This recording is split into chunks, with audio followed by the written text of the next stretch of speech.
In the comments of the F-16 video, many of you asked for a MiG-29 guide after my F-16 guide last time.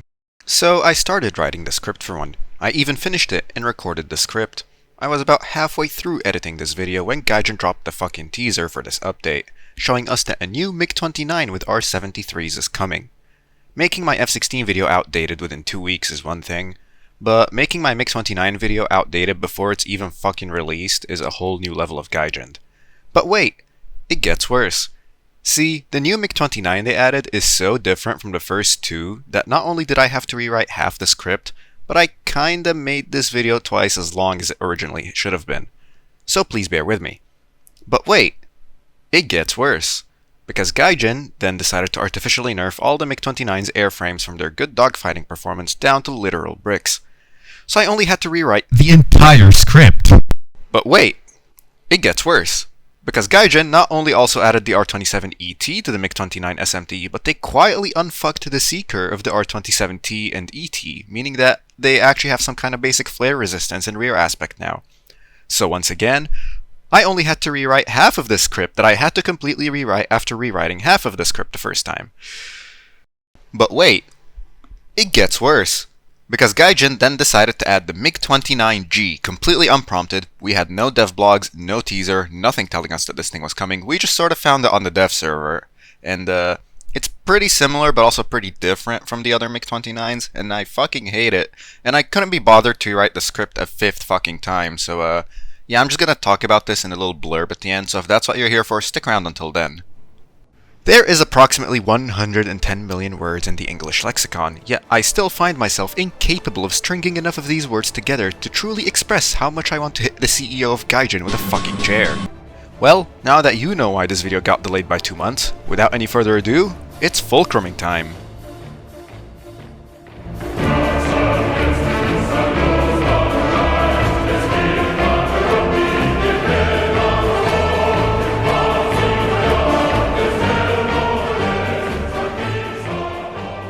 The Mikoyan Gurevich-29 is a Soviet 4th generation fighter interceptor, built to rival the West's best jets based not only on the latest technology of the day, but also on the salty tears of its shitty predecessors.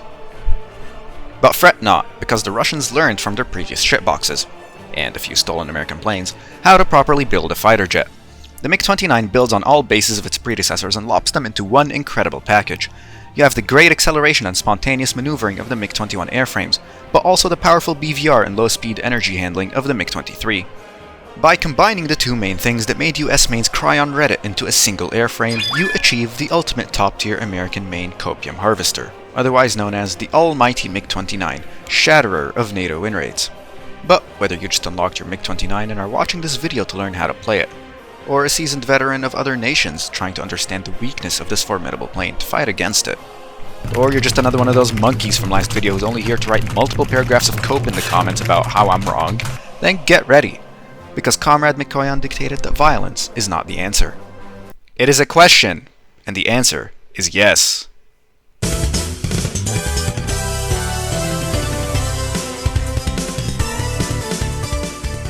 The MiG-29 family of aircraft was built on the lessons learned from the ups and downs of its predecessors and also from the lessons learned from its adversaries. You see, the design of the MiG-29 favors what the Soviets found to be the ultimate doctrine for aerial engagement in the 70s and the 80s, and that doctrine comes from a pretty rich background. Let's backtrack a little into history here. You see, after the certified bruh moment taking place over Vietnamese airspace, where America and Russia both realized that missile-flinging trucks were not the future of dogfighting, and rather, versatile, lightweight aircraft are still the way to go, both countries got back to the drawing board, and what they came up with was the F-16. Except the Russians didn't really like the F-16's design, as it didn't really fit their doctrine. So after a few minor changes that you could barely notice, including hammering in a bigger radar, BVR capability, the entire F-14 Tomcat and the X-ray model somehow, funny bullshit missiles with HMD targeting twice as many engines as the F-16, comically simple analog cockpit, one of the best RWR systems of its era, data link for ground-controlled interception, cracked heat seekers with stupid long range and IRST system to aim them, they came out with the MiG-29, so yeah, let's talk about that one now.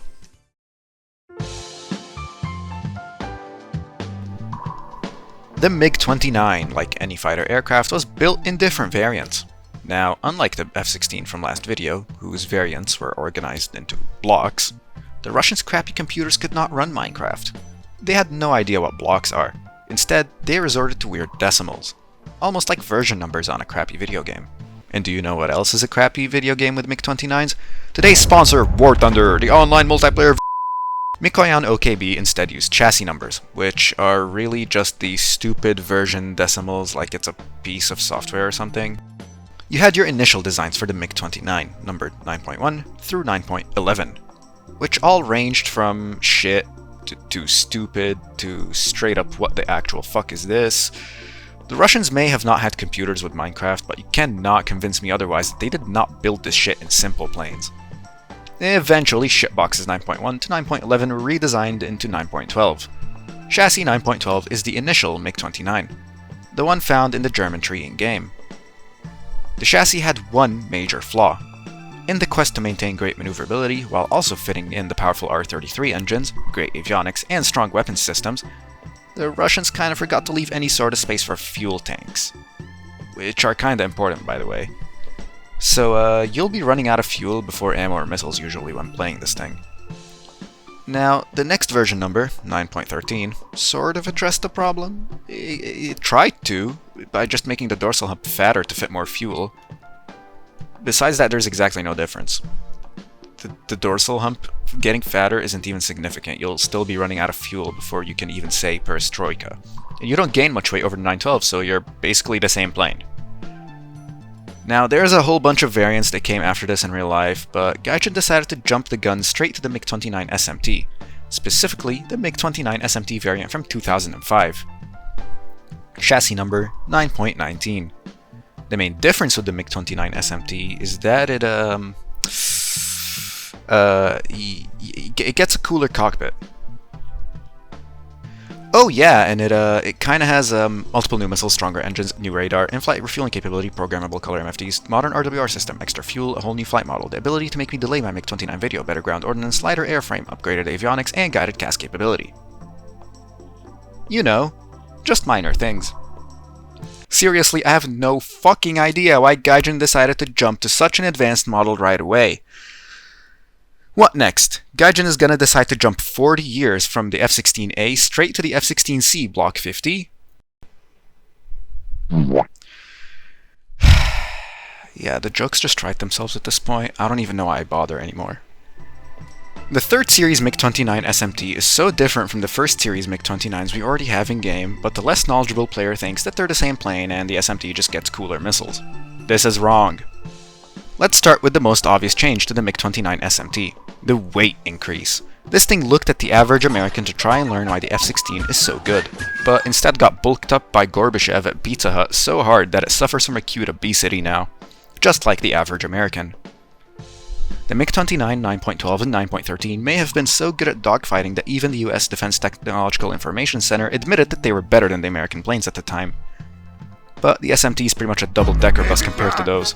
The MiG-29 SMT gets reinforced wings, upgraded avionics, upgraded radar, more ordnance, bigger missiles, bigger weapons, bigger engines, and most importantly, the giant tumor on the back that is the camel hump fuel tank.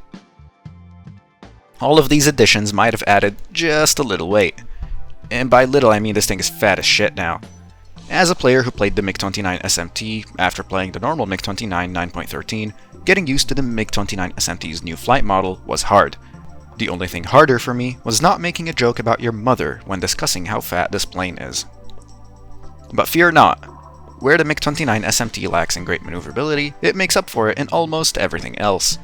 Upgraded missiles, radar, fuel capacity, you want it? It is yours, my friend. So while you won't be able to get guns on target as easily in the SMT, you have R-73s and an HMD to compensate for that. And while you won't be able to pull into a cold notch as easily, you get R-27 ETs, and a far better radar than the older MiG-29s, allowing you to crank so hard you may as well start calling yourself Soldier Boy. So your 9.12 and 9.13 are the hottest UFOs on the block until an F-16 shows up, and the SMT is just a bus with very good missiles. So how exactly does that translate into gameplay? Well, I'm glad you asked, because buckle up, Mikoyan's magnificent ride is just starting.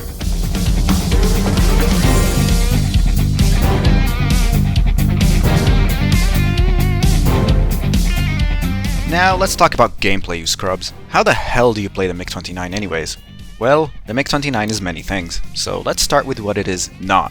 First of all, you are not a BVR bus. Yeah, you get 2 of the best radar missiles in game, but your contemporaries get better radars, up to 3 times as much radar missiles, and the radar missiles are only slightly worse than yours. Unlike what your average troglodyte on Reddit thinks, having 2 R-27ERs is not a free kill, get out of jail card for any engagement. Anyone with half a brain can notch, and at closer ranges, you can just hug the deck. If you want a BVR truck, go play the Tomcat. Or the Tornado if you're retarded. Something else the MiG-29 is not is a close-in dogfighter. Don't get me wrong, you'll still obliterate almost anything you face in a dogfight, but in a pure one-on-one engagement, say, for example, in the late game, assuming both players have equal skill, there is quite a bunch of planes that could easily shit on the MiG-29 with their superior dogfighting performance, especially in the one circle. I'm not even going to bring up battlefield dictation, which is the third and most important point the MiG-29 is not. Yeah, the MiG-29 is meta, but it is not dictating.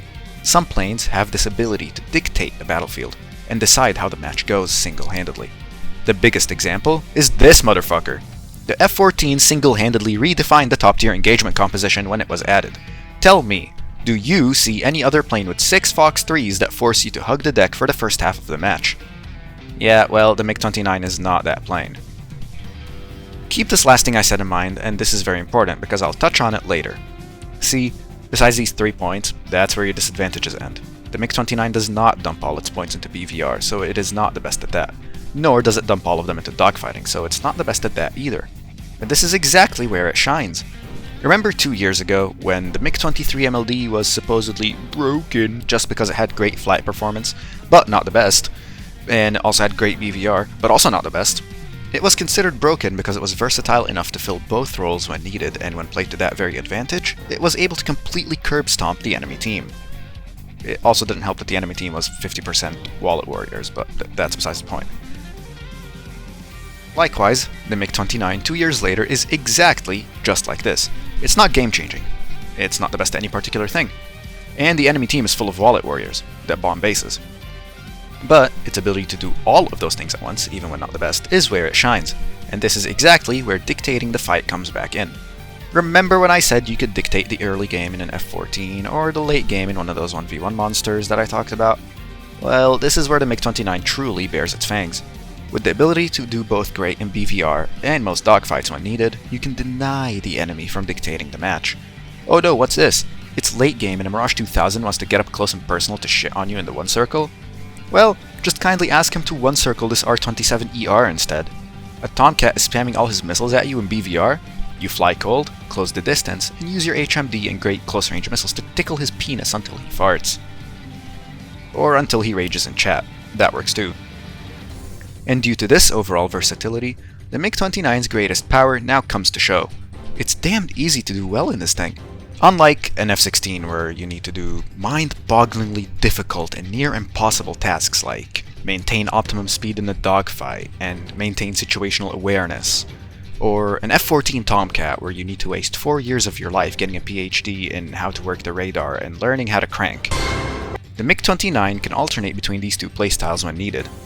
And the greatest skill you need to master in the MiG-29 is knowing your opponent, so you can decide what to do against that specific vehicle. The MiG-29 SMT is a little different, as it trades in a bit of that dogfighting versatility to have better missiles and BVR, but overall, both MiG-29's flight performance got dunked so hard this update that it still sits around the center of our graph. It shouldn't be very different in overall doctrine. Here are simple instructions for the MiG-29. Step 1. Stick to the ground and dodge those early game phoenixes. Then, when all the MiG-23ML noobs on your team eat the enemy missiles, go in and fuck people up at close to medium range, by picking optimal targets and engaging accordingly. No need to overcomplicate this, but for the average War Thunder monkey with their super smooth brain, a plane that's easy to learn is a great tool. And this is exactly what the MiG-29 is. It's really just one of those planes that's very easy to learn, but hard to master.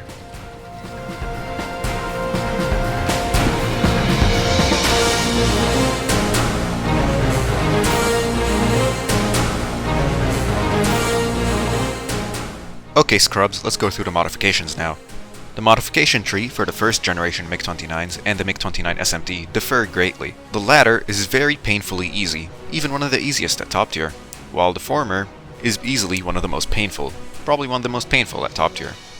You will get your tasty cake if you eat your big bad broccoli first, so let's start with the 9.12 and 9.13, which have identical modification trees. The most important thing you can carry, the drop tank, is already available to you stock. You also get stock flares nowadays, so that's a really nice bonus. But that's where the good news ends. Your stock flight performance can best be described as a Saturn V rocket until you get your important performance upgrades, mainly the new boosters and G-suit.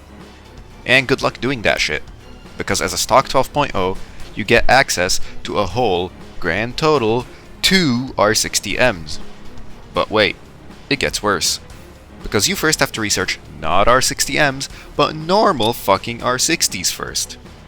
Yeah, those rear aspect ones that you flew back at 9.3. This is the only plane at top tier as far as I'm aware where you have to research a far worse missile with your stock missile. So the very first thing you're going to do with the MiG-29 is get the R60 modification. Yes, the missiles are dog shit, but having 6 of them is better than 2. Moving on to rank 2 in the normal MiG-29, grab your R27R. If you are in the MiG-29 SMT, you get to skip the R60 grind altogether and start with stock R73s. So grab the R27R as your first modification in rank 1 for that.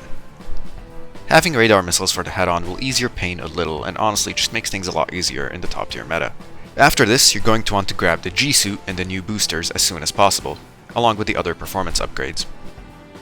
In the MiG-29 SMT, you're going to really want the R27T at this point. Moving on to rank 3, in the normal MiG-29, the very first thing you should get is the missile upgrade, and no, I'm not talking about the R60Ms. Instead, start with the R27ER. Trust me, this missile single-handedly made US mains cry until they got a new Tomcat, and they still keep crying that they need AMRAAMs to counter this missile. It's just that good. On the MiG-29 SMT, you don't get the R27ER yet at this tier, instead having to research your R73s first. Don't worry, these are also great missiles for a completely different reason, so make sure you get those before moving on. On the normal MiG-29, after the R27ER, get the R60Ms, because by now you have either pulled all your hair out from trying to use the normal R60s, or you just straight up didn't take those 2 normal R60s in your custom loadout. Also, don't forget to pick up the extra flares of the MiG-29 SMT. Just make sure to get the top performance upgrades of that rank before moving on. Now start with the R27T and ET respectively for the 2 planes at rank 4. In the first 3 versions of the script, I had to skip this missile and get EFS and performance modifications just because of how shit the R27T was before the update. But Gaijin, in their grand wisdom, decided to buff it. So now it's not only a genuinely good missile, but honestly kinda broken in certain scenarios. After the heat-seeking R27s, get the EFS. It's a genuinely useful tool on the MiG-29s, as putting out the fire in one of your engines means that you can use the other to limp back to base. Have you ever wondered why the engines on the MiG-29 are not facing straight? This is exactly why, to counter the asymmetric thrust of flying with only one engine. The more you know. After this, make sure to go back and get any remaining performance upgrades, and the new 30mm cannons plus ammo upgrades, because you get very little ammo in the gun, and you need to rely almost completely on accurate tap fire with your radar lead computer. So having good ammo and accurate guns is a really nice bonus for that. After this, feel free to go back and work on the ground ordnance, although I have no idea why you're gonna need it. Bombing bases in a MiG-29 is questionable, to say the least. Well, good job! Now you have grinded modifications for both MiG-29s. Or you just used Golden Eagles like the pay-to-win scrublord that you are. Hey, I'm not judging you. Okay, scrublords, here is a section about the MiG-29G. So, Gaijin decided to add a new MiG-29G to the German tech tree. Okay, that's fine. Yeah, Russia gets a MiG-29 with R-73s and R-27ET, and Germany should too. I have no problem against that. The thing is, the MiG-29G is literally just a MiG-29 9.12, but with the new missiles. Do you see the problem yet? Gaijin, in their grand wisdom a while back, said that they will never give the R-73 to the MiG-29 9.12 and 9.13 because these planes were very maneuverable and that would make them overpowered with the R-73. Okay, we get that. That's fine. I'm all up for game balance. Then they gave us the MiG-29 SMT, which was an utter shitbrick, but it got the good missiles. You were trading off your good flight performance for having better missiles. Again, balanced trade-off. Everyone was happy. Then Germany, for some fucking reason, gets a 912 with the upgraded missiles. Because Germany suffers or something, I don't know. Yeah, remember when Gaijin said they're not giving the 9.12 and 9.13 the good missiles? Well, Germany just got a 9.12 with the good missiles. The only difference between the MiG-29 SMT and the MiG-29G is that the SMT gets a better radar and more flares. That's literally it.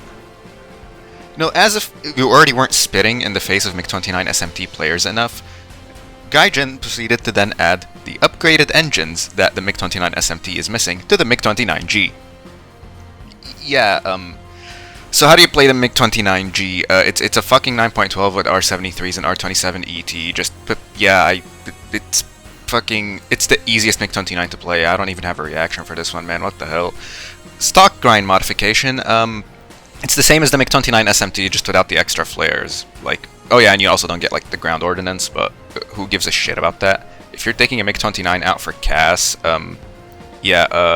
please get some help. The K-52 and the MiG-27K exist. Are you fucking retarded? Yeah, I hate the MiG-29G with a fucking passion. Like, not only is this thing the best of both worlds and just spitting on the face of, like, all MiG-29 players that played the MiG-29s before it, but yeah, it kind of made me have to rewrite and amend parts of the script for the 5th fucking time, so fuck you, Gaijin.